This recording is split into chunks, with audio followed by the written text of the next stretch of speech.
За Монголын 932 өдрийн мэндэ. Та бүхэн гар тийш эд зүйлсээ тийшний тавьж эсвэл урт цуудлынхаа доогоор байрлуул түшлийн эцэд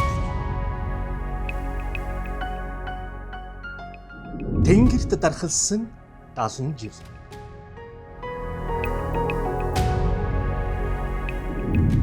Өнөөдөр нэгэн 100-аар өртөөлөх их түүхтэй Монголын нис хүчнээс салбарлан хөгжсөн Монголын иргэний агаарын тээврийн салбар анхны нислэгээ үлдсэн түүхэн өдрөө.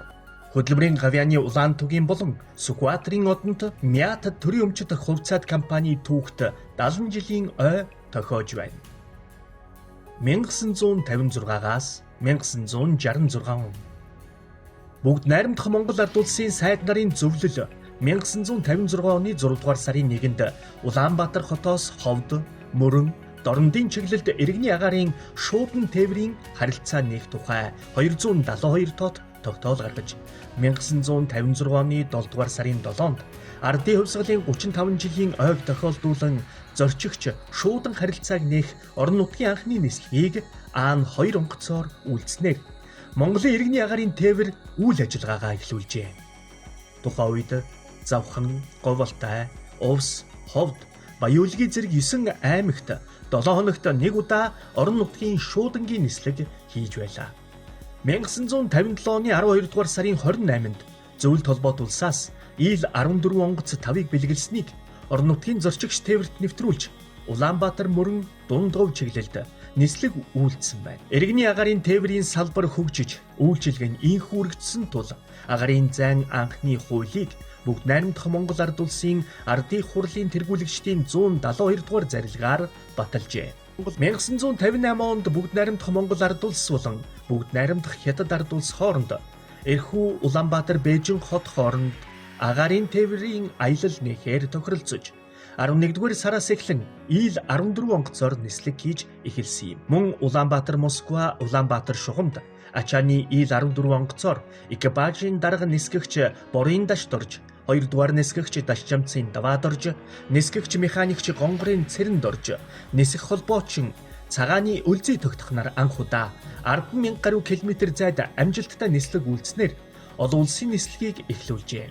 1964 онд Монгол улс анх удаа Аан 24 загварын Сэнст тэрэлтэд онгоц авч энэ өдөр зөвлөлт холбоот улсын Киев хотод Аан 24 онгоцны даргын курст суралцсан Монгол нисгэгчид онгоцоо жолоод нь эх орондоо ирж Улаанбаатарын төв аэродромд буулгасан байна. 1965 оны 5 дугаар сард бүгд найрамдах Монгол ард улсын ардын хурлын тэргүүлэгчдийн зарилга гарч бүгд найрамдах Монгол ард улсын гавьяат нисгэгч, бүгд найрамдах Монгол ард улсын нисхийн гавьяат ажилтан цолууд бий болсон түүхтэй.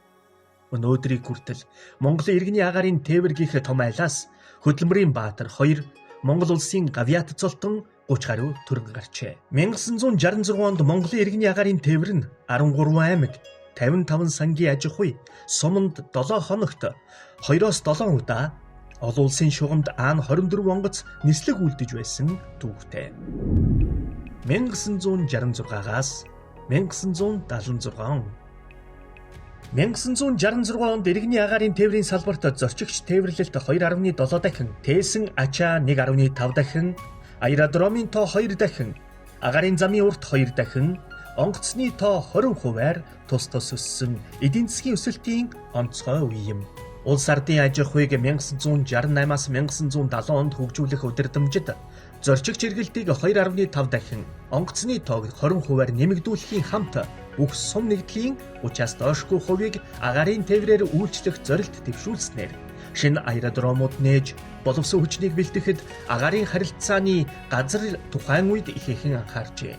Энэ үеэр Аан 2 онгоцны нисгэгчээр олон хүнийг тэр дотроо ил 14 онгоцны нисгэгч, техникч, холбоочин байсан хүмүүсийг Аан 24 онгоцны нисгэгч, техникч, холбоочноор бэлтгэж онгоцны парк 2 дахин өсжээ. 1966-аас 1970 онд агаарын тээвэрчид 82 сум нэгдэл, сангийн аж ахуй, төвлөрсөн суурьнд шинээр агаарын шуудан харилцааг нээсэн байна.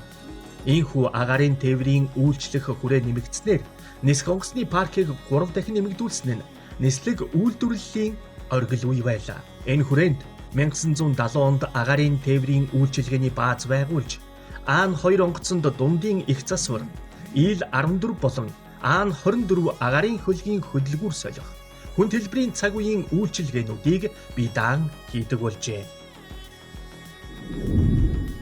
1976-аас 1986 он 1975-аас 1976 онд Монголын иргэний агаарын тээврийн нисэх онгоцны парк шинжилгээ ажлыг эхлүүлжээ.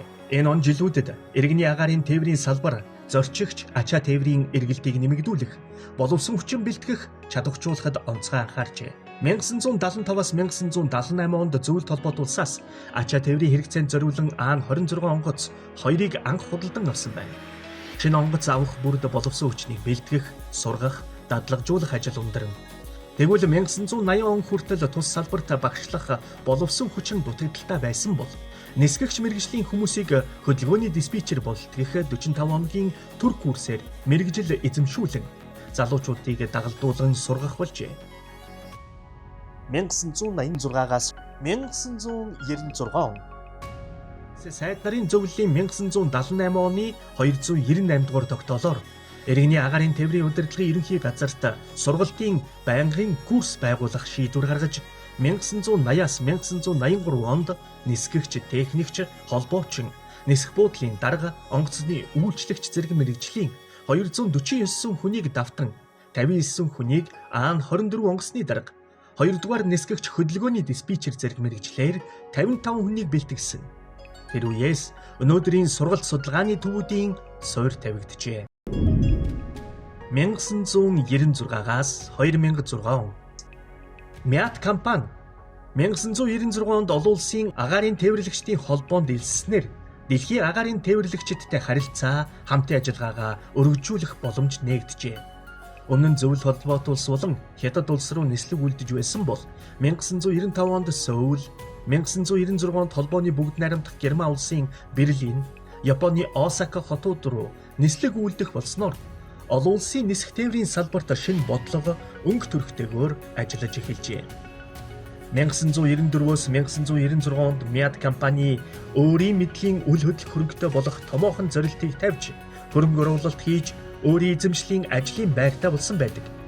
Үүний дараа боловсон хүчнийхээ мэдлэг чадварыг дээшлүүлэх, сургаж дадлагжуулах үйлсэд ихээхэн хөрөнгө зарж хожимын хөгжил дэвшлийнхээ томоохон их сүрийг бүрдүүлжээ. Ханган биелүүлэхэд чармааж тодорхой амжилтанд хүрч эхэлсэн юм. 1998 оны 4-р сард Францын Airbus Finance компаниас санхүүгийн түрээсээр Airbus 300 загварын агаарын хөлөг авч засвар үйлчилгээний асуудал дээр холбооны бүгд найрамдах Герман улсын Lufthansa компанитай хамтран ажиллахаар тохирсноор Мят компани шинэ загварын Airbus онгоцтой танилцаж ашиглаж эхэлжээ. 2002 оны 7 дугаар сарын 2-нд үйлдвэрээс нь хүлээн авсан Boeing 737-800 NG загварын хамгийн сүүлийн үеийн хийц технологи бүхий онгоц түрээсээр авч ашиглаж эхэлсэн нь шинэ түүхийг эхлүүлсэн юм. 2006-аас 2016 он энэ он жилүүдэд Мятын түүхэнд нээлт гэж болох үйл явдлуудаар дүүрэн байсан. 2007 онд Мят компани анх удаа дэлхийн агаарын тээврийн компаниудын ассоциацийн олон улсын нисхийн аюулгүй байдал чанар үзүүлэлтийн шалгалтад амжилттай хамрагдаж 100% үнэлгээ авав. 2009 оноос дараагийн олон улсын шалгалтуудад амжилтаа баталгаажуулж ирэв. 2011 онд Америк нэгдсэн улсын Airlease Corporation компаниас Boeing 767-300ER мөн бүгд найрамдах Хятад ард улсын China Southern Airlines компаниас Boeing 767-300 агаарын хөлгүүдийг авч олон улсын нислэгт ашиглаж эхлэв. 2013 оны 5 дугаар сарын 15-нд Мят компани Америк нэгдсэн улсын Boeing компанид захиалсан Boeing 767-300 загварын агаарын хөлгөө эх орондоо хүлээн авч анх удаа өөрийн эзэмшлийн том оврын агаарын хөлөгтэй болжээ.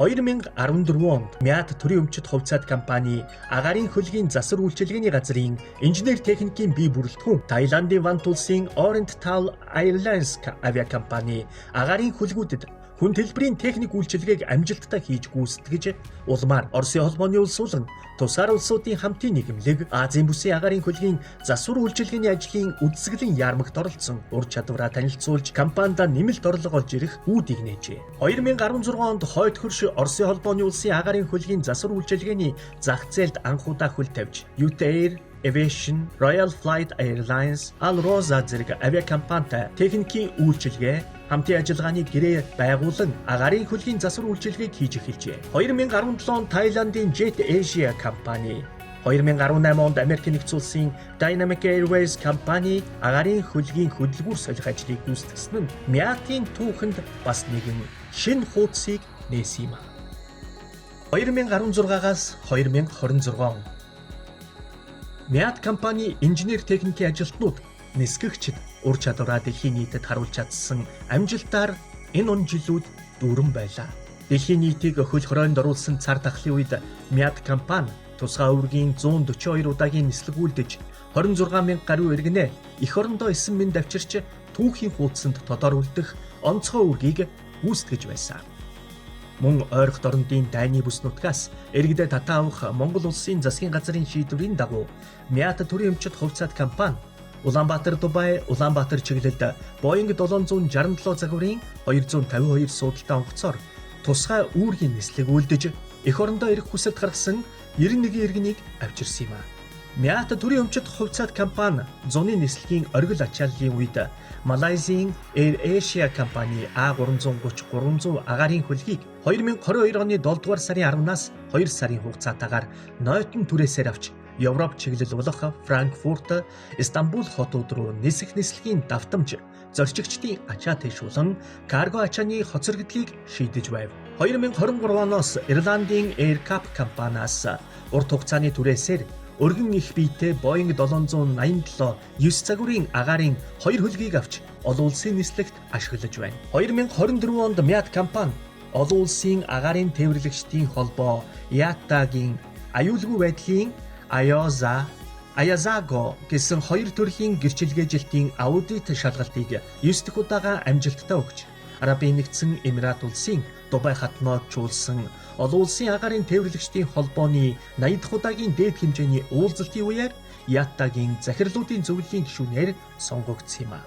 2026 онд газрын үйл ажиллагааны аюулгүй байдлын шалгалтыг 99.8% үнэлгээтэй амжилттай давлаа. Өнөөдөр Мят төрийн өмчит хувьцаат компани түүхэн 70 жилийн ой тохиож байна. Анх По2, Ан2 зэрэг жижиг онгоцоор дотоодын нислэг үйлддэг байсан бол өдгөө олон улсын тэрэлтэд хөлгүүдээр дэлхийн олон хот руу нислэг үйлдэж буй Монгол улсын агаарын тээврийн тэргүүлэгч компани болон өсөж хөгжижээ. Өнөөдөр Мят төрийн өмчит хувьцаат компани Чингис хаан олон улсын нисэх буудлаас Бээжин, Хөх хот, Сөүл, Токио, Осака, Хонконг, Стамбул, Франкфурт зэрэг олон улсын чиглэлүүдэд тогтмол нислэг үйлддэг. Мөн аяллаа код хуваах нислэгээр Америк нэгдсэн улсын Вашингтон, Чикаго, Сингапур зэрэг хотууд руу аялах боломжийг иргэд зорчигчдод олгож байна. 2025 оны байдлаар Монгол улсын агаарын тээврийн салбар олон улсын чиглэлд 2 сая гаруй, орон нутгийн чиглэлд 442 мянган гаруй зорчигч тээвэрлэж нийт зорчигчийн урсгал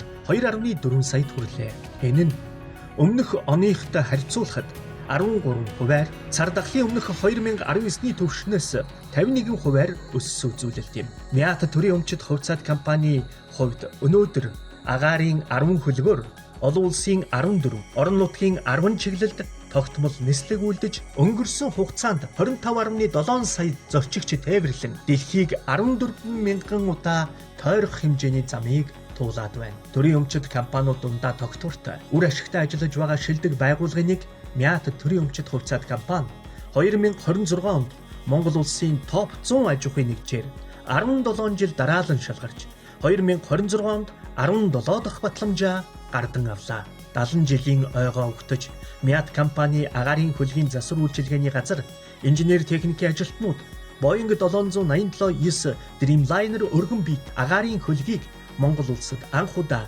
хүн төлбөрийн засвар үйлчилгээнд орууллаа.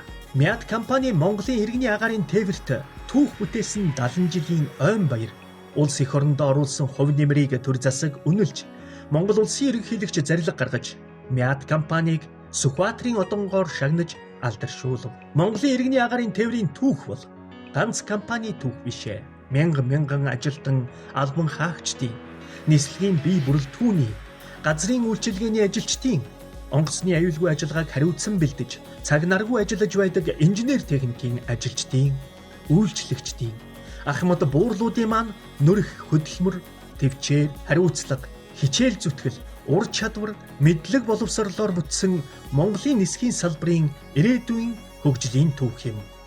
Бид зөвхөн зорчигч, ачаа тээвэр тээж нисээгүй.